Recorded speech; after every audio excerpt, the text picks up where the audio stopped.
少年捡到一个奇怪的蛋，最后竟孵出龙的后代，而且传说吃了它的肉便能长生不死。夏木从鸟窝里捡回来一个鸟蛋，为了养活它，夏木拜托猫咪老师亲自孵蛋。你看猫咪老师圆滚滚的身体，这得多暖和呀！可从那之后，他意外发现家门口时常站着个妖怪，在他家门口记下数字。对方还询问道是否见过树上的蛋，那是他主人的目标，准备孵出来吃掉他的肉。夏木连忙说不知道。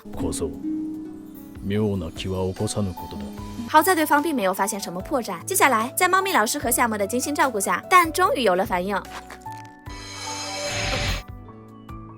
蛋刚孵化出来的小鸟十分虚弱，夏木他们连忙拿热水毛巾给它喂吃的。经过猫咪老师的判断，它是龙与鸟的后代，名为陈卫的妖怪。这种鸟刚出生时，为了保护自己，会变成第一眼看到生物的外形，以此来得到善待。等到长大后，它们再变回原样飞走。夏木调笑道：“还好第一眼看到的不是猫咪老师，不然就太奇怪了。”有了陈卫的加入，家里就热闹多了。只不过猫咪老师遭罪了，陈卫就喜欢天天抱着它尾巴啃。